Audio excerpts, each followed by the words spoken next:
జై శ్రీరామ్. అందరికీ నమస్కారం. వెల్కమ్ టు న్యూస్ అఖండ. నేను మీ కస్తూరి శ్రీధర్. మిత్రులారా, ఈ న్యూస్ చూడండి. ఏదైనా సరే ఇప్పటికి కూడా ఏదైనా కళ్ళు మూసుకొని పోయి ఏదైనా భ్రమంలో బతికేటటువంటి ఎవరైనా కొంతమంది ఏదైనా మేధావులు, అదే అపర మేధావులు ఏదైనా ఉంటే వాళ్ళకైనా కళ్ళు తెరుచుకుంటాయేమో చూద్దాం ఈ న్యూస్ ద్వారా. ఓకేనా? ఈ న్యూస్ ద్వారా కొన్ని నిజాలను మీకు చెప్పే ప్రయత్నం చేస్తా. సరే, ఇక పాయింట్కి వస్తే, ఢిల్లీలో అసెంబ్లీ ఎన్నికలు రానే వచ్చాయి.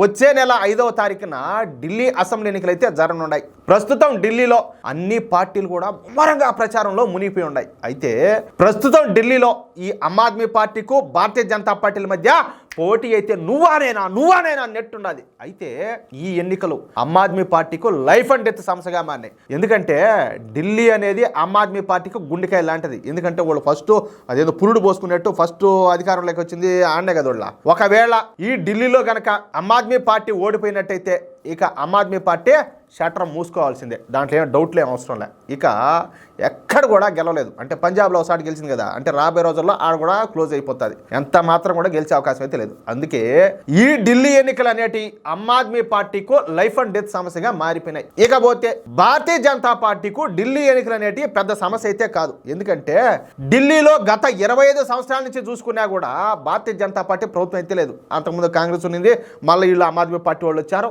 అట్లా కాబట్టి ఈసారి ఓడిపోయినా కూడా బీజేపీ పెద్దగా నష్టపోయేది ఏం లే. పైపెచ్చు భారతీయ జనతా పార్టీ 15 రాష్ట్రాల్లో అధికారంలో ఉండాలి. కానీ భారతీయ జనతా పార్టీ మాత్రం ఈసారి ఢిల్లీ ఎన్నికలను ప్రతిష్టాత్మకంగా తీసుకునింది. ఎందుకంటే దేశ రాజధాని ఢిల్లీ, ఆ రాజధాని ఎవడో పోరంబోక చేతల్లో పెట్టి సారాయి దొంగతనం చేసి సారాయి వ్యాపారం చేసి కోట్లు కూడబెట్టిన వాడి చేతల్లో పెడితే ఇంక బతుకున్నది. ఇంకా అందుకని చెప్పేసి ప్రజల మాన ప్రాణాలను, ప్రజల భవిష్యత్తును ఎప్పుడు కూడా మనం డేంజర్ జోన్లో పెట్టకూడదు. మనం చేసేదైతే చెయ్యాలా, చేసి తీరాలన్నట్టు ఈసారి ఢిల్లీ ఎన్నికల్లో భారతీయ జనతా పార్టీ ప్రతిష్టాత్మకంగా తీసుకున్నది. ఎలాగైనా సరే గెలవాలన్న తపనతో ఉన్నది భారతీయ జనతా పార్టీ. అందుకే ఈసారి ఢిల్లీ ఎన్నికల సందర్భంగా కొన్ని ఉచితాలను కూడా భారతీయ జనతా పార్టీ తన మేనిఫెస్టోలో అయితే పొందుపరిచింది. యాక్చువల్గా అయితే భారతీయ జనతా పార్టీ సిద్ధాంతం అది కాదు. కానీ ఏం చేద్దాము, ఢిల్లీ ప్రజలకు ఆ విధంగా అలవాటు చేశారు ఈ కాంగ్రెస్ పార్టీ, అదేవిధంగా ఈ ఆమ్ ఆద్మీ పార్టీ వాళ్ళు.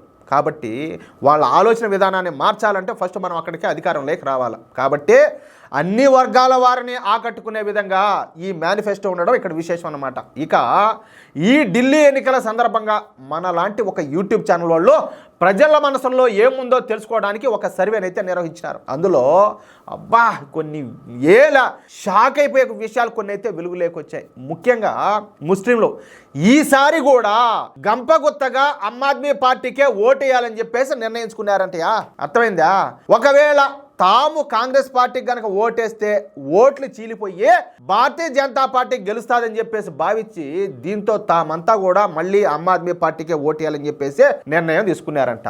అంటే ఆ లెక్క ప్రకారం ఈ ఫిరోజ్ జహాంగీర్ గాంధీ మనోడు ఎవరైతే ఈ రాహుల్ గాంధీ ఉన్నాడో ఆయన పార్లమెంట్ సాక్షిగా హిందువులను దూషించి ద్వేషించి ఈ రకరకాల స్టేట్మెంట్ అని ఇచ్చాడు కదా, ఏది ఆ వర్గం ఓట్లను రాబట్టుకునేదానికి, అవన్నీ కూడా ఇంకేలా వేస్ట్ అయిపోయినట్టే. ఎందుకంటే వాళ్ళు ఒరే ఆమ్ ఆద్మీ పార్టీ స్ట్రాంగ్గా ఉండాలి, మనం కనుక కాంగ్రెస్ పార్టీ కనుక ఓట్లు వేసినామంటే ఇట్టుకొని జిలిపి మధ్యలో భారతీయ జనతా పార్టీ లాభపడతాని చెప్పేసి వాళ్ళకి అందరూ ఒక క్లారిటీకి వచ్చేసారు. అంటే మొన్న కూడా మనం అదే చెప్పుకున్నాం, వీళ్ళు అంతా కొట్టుకొని చస్తున్నారయ్యా, ఇప్పుడు ఈ మధ్యలో ఏందన్నట్టు మనం కొంచెం అడ్వాంటేజ్ ఉండాలి మనం గెలవడానికి అన్నట్లు నేను చెప్పిన. ఇంకో మాట చెప్పా, అదేందని ఏమో రేపు వీళ్ళు, ఎందుకంటే ఆల్రెడీ వీళ్ళు కలిసి ప్రభుత్వాన్ని ఏర్పాటు చేశారు గతంలో, మళ్ళీ అదే విధంగా ఏర్పాటు చేసే అవకాశాలు ఉన్నాయని కూడా నేను చెప్పిన. కాబట్టి ఏదైతే ఉన్నది వీళ్ళందరూ కూడా ఆలోచన చేసుకొని మనం 2 పార్టీలకు వేయకూడదు, మనం ఏదైనా ఒక పార్టీకే వేయాలా, ఏం వాళ్ళు మనల్ని కాదని పోయేది ఏమన్నా ఉండదని చెప్పేసి వీళ్ళందరూ కూడా ఆమ్ ఆద్మీ పార్టీకి ఓటేయాలని చెప్పేసి ఫిక్స్ అయిపోయినారు.